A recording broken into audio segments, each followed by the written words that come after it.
Hello from Heirloom Books at 6239 North Clark Street in Chicago, Illinois. I'm Jeff Helgeson. In an extensive biography of early 20th century British author and feminist Virginia Woolf, written by her nephew, Quentin Bell, the ancestry of his aunt and his mother, for that matter, sisters Vanessa and Virginia Stephen, is traced back on one side to a dealer in contraband goods, and on the other to a doctor who'd made his living caring for enslaved people in the West Indies so that they could be sent back to work. Born in 1879 and 1882, respectively, Vanessa and Virginia Stephen, along with their two brothers, Toby and Adrian, were each the products of their parents' second marriages.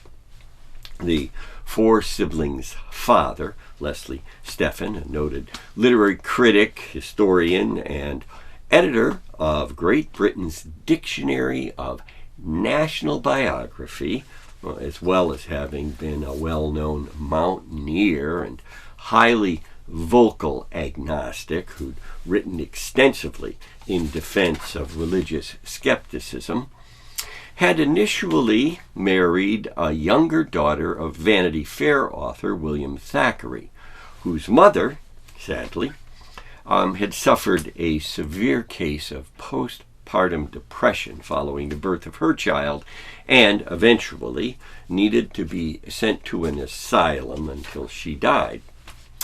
Leslie Stephen and his first wife, Harriet, then themselves had a daughter named Laura in 1870, who, unfortunately, shortly after her mother's death in 1875, like her maternal grandmother before her, also became institutionalized until she passed away just before the end of the Second World War in 1945. Following his first wife's death, and the subsequent marriage of his sister-in-law, who had until then been managing his household, Leslie Stephen proposed to a recently widowed woman named Julia Duckworth, a very attractive, somewhat younger former model for the pre-Raphaelite painters who'd already had 4 children with her deceased husband, before later giving birth to a second set of 4 children with Leslie: Vanessa, Virginia, Toby, and Adrian. While their 2 younger brothers were sent to school, Vanessa and Virginia were initially educated at home by their parents. Virginia, becoming able to read the works of Homer in Greek by the time that she had been 8 years old, and the Stephen household frequently being visited by intellectual friends of her parents, including such individuals as novelist Henry James.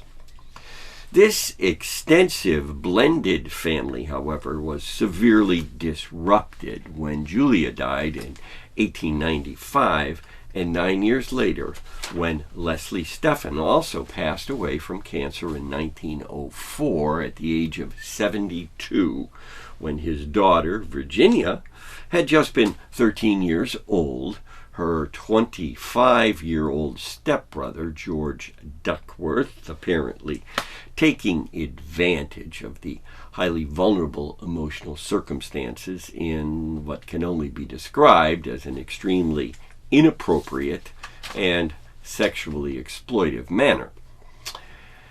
After the death of her father, Quentin Bell says Virginia also experienced a nervous collapse, during which she is reported to have heard voices urging her to acts of folly, while also believing that she could hear birds singing to her in Greek, and that King Edward VII frequently whispered to her in the foulest possible language. It took several months for Virginia to recover, and she then went to stay with an aunt in Cambridge while her family home was sold and the new residence was established within the Bloomsbury section of London. Having initially written a periodical with her sister regarding events within the Stephen home, while in Cambridge, Virginia began to publish articles in a weekly newspaper called The Guardian, and in 1907, a group of friends of her brother Toby from Cambridge University began to regularly gather within the Stephen home on Thursday evenings, on one occasion as a prank.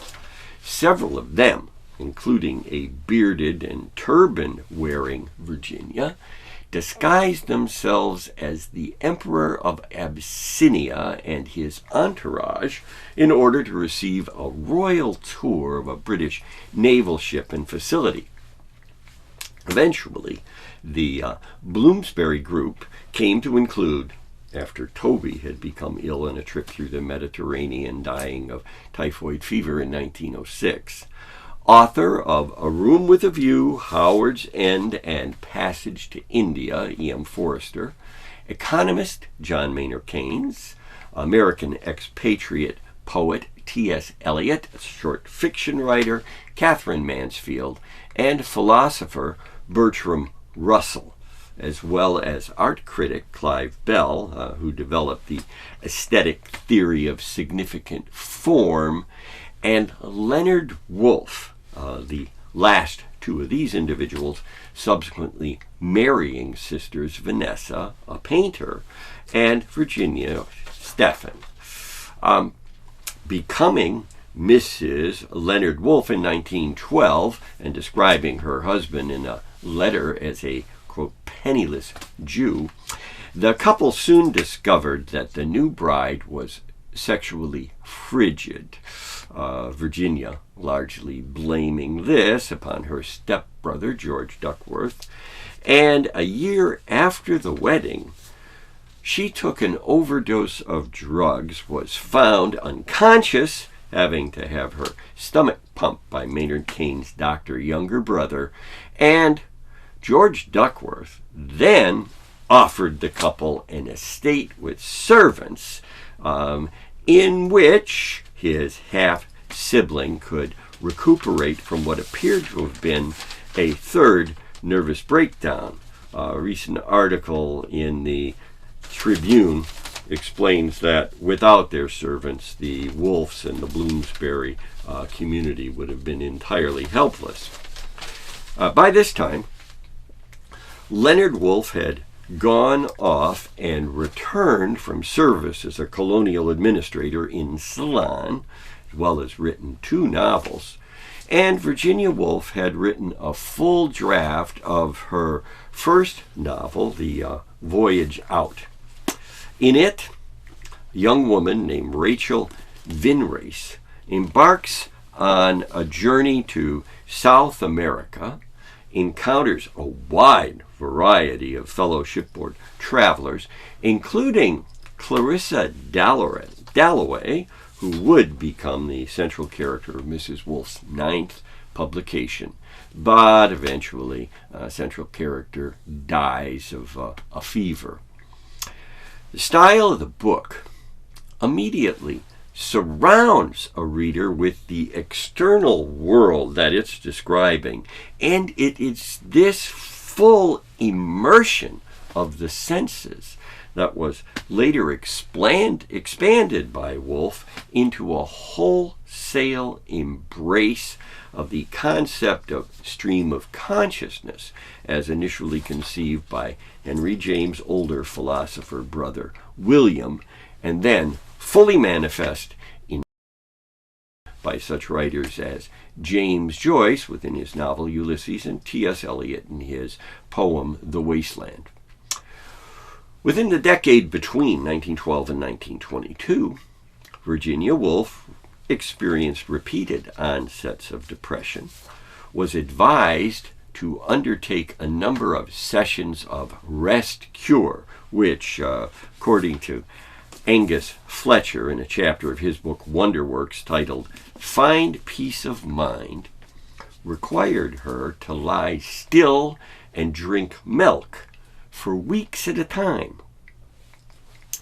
Sometime in 1915, the Woolfs acquired both a new home, Hogarth House, and a printing press that they set up in their living room and set the type themselves to establish Hogarth Press and publish, among other things, the first English translation of the complete works of psychoanalysis founder Sigmund Freud, which Leonard had begun to study in an attempt to better understand the issues being confronted by his wife, as well as T.S. Eliot's poetry and fiction by Catherine Mansfield. Agnes Fletcher also points out that on a warm Sunday evening in May of 1924, Virginia Woolf delivered a lecture to the Cambridge Heretics Society on the scientific revolution underway in modern psychology. And it was the insights into the blended nature of sense perception, memory, and conscious thought that became manifest in her novels, Mrs. Dalloway, The Waves, To the Lighthouse, and The Years. 2 years earlier, Hogarth Press had published Mrs. Woolf's third novel, Jacob's Room, in which the women in a young man's life, including his repressed art student mistress, provide a character study of a Cambridge student, Jacob Flanders, as he progresses into adulthood and eventually leaves London and travels to Italy and then Greece. Acknowledging the influence of James Joyce, Virginia Woolf further explored stream of consciousness in her 1926 publication of Mrs. Dalloway, relating a day in the life of the book's central character as she plans for a dinner party, recalls the past, learns of the suicide of a World War I shell shock victim, veteran named Stephanis Smith, and reconnects with her former suitor, Peter Walsh, whose marriage proposal she had refused years earlier. In To the Lighthouse from 1927, Woolf represents the consciousness of as many as 14 different people in a tapestry of observation, memory, and thought that focuses on 2 days, which are divided by 10 years and the whole of the First World War. Beginning, as some critics have observed, in the middle of things, with an unspoken dispute between Mr. and Mrs. Ramsay, the parents of 8 children, as Leslie and Julia Stephan had been, about disappointing their young son James regarding the prospect of visiting a lighthouse across the bay from their summer home in the Scottish Hebrides.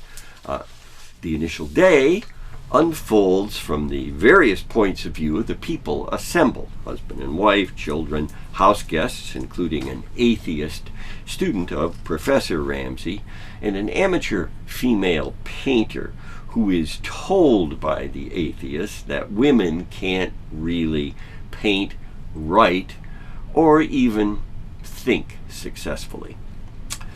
Mr. Ramsay additionally feels that marriage may have impeded his ambitions to achieve his potential of progressing as a significant intellectual from A to Z, leaving him somewhere around Q in his imagined alphabetical sequence. The initial section of the book ending with a silent wish for his wife to tell him that she loved him, which she recognizes but declines to do, thinking instead that he already knew she'd loved him and so it was unnecessary for her to say so. The next section of this 3-part novel compresses time and chronicles a number of unexpected changes. Mrs. Ramsay's sudden death, like that of the author's mother, the death of a son from a combat explosion during World War I, and the marriage and death of a daughter in childbirth, all packed into about 25 pages before a day 10 years after the beginning of the book, during which James, who as a 6-year-old had initially wanted to kill his father out of angry frustration at not going to the lighthouse, but successfully pilots the family sailboat and receives a compliment from his father, forgiving him for previous insensitivity, and the painting that had been begun a decade earlier is completed. Following year, Virginia Woolf published a time-traveling, gender-fluid novel titled Orlando, a biography. According to a Wikipedia article, it's about a male nobleman born during the reign of Elizabeth I, who undergoes a mysterious sex change at about the age of 30, and then lives on for more than 300 years into the modern age without himself perceptibly aging at all. Adapted for both stage and film, the narrative is said to have been inspired by the tumultuous family history of Virginia Woolf's female lover, Vida Sackville West. 1929, Virginia Woolf delivered a speech that became the basis for her publication, A Room of One's Own, in which she argued that the lack of educational and creative opportunity offered to women could only be overcome through obtaining an independent income and the separate space needed to achieve their full potential. This was followed in 1931 by what has often been described as Virginia Woolf's most experimental work, The Waves.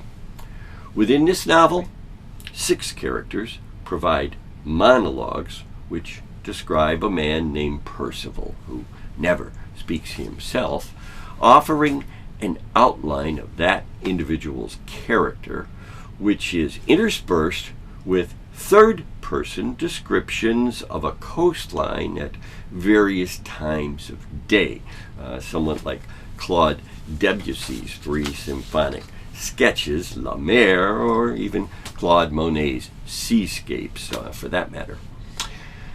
Continuing to publish throughout the 1930s, Virginia Woolf released an additional 8 books before her suicide by drowning in 1941 at the age of 59, when, according to the note she left behind, she was seeking to avoid a recurrence of insanity and to spare her husband Leonard another period of distress and the need to provide for her care.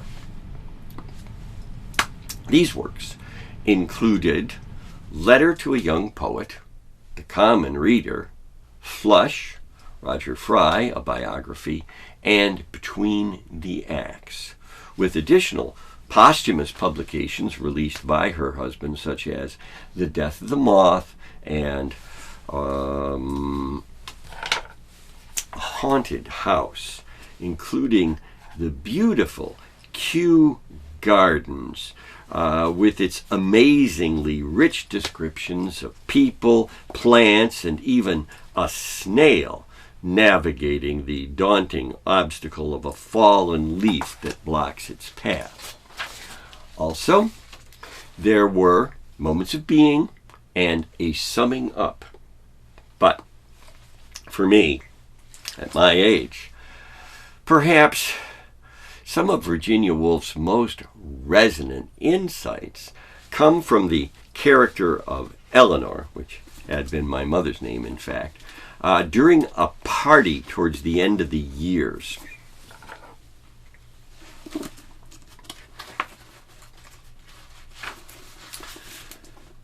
My life, Eleanor repeated. Couples began to twist and turn slowly. It was a foxtrot that they were dancing, she supposed. My life, she said to herself. That was odd.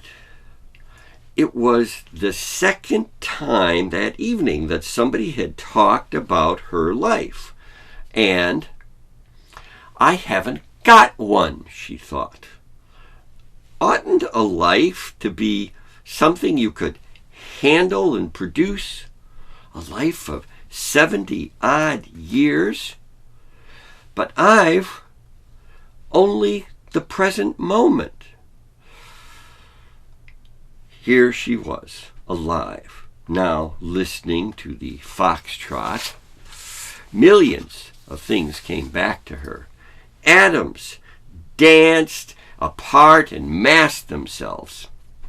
But how did they compose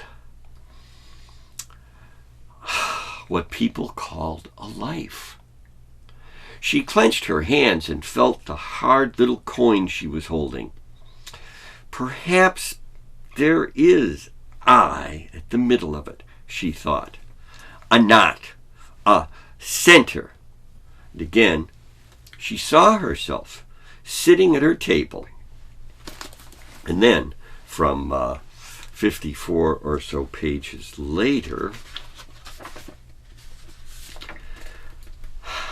how nice it is, she said, not to be young. How nice not to mind what people think. Now one can live as one likes, she added, now that one's 70. It is the incredible prose style that Virginia Woolf developed, combined with a depth of profound feeling and human insight, which stand out for me about her writing and make me feel that the answer to playwright Edward Albee's somewhat impertinent question from the mid-1960s, who's afraid of Virginia Woolf, simply has to be everyone. I'm Jeff Helgeson. Heirloom Books is located at 6239 North Clark Street in Chicago, Illinois.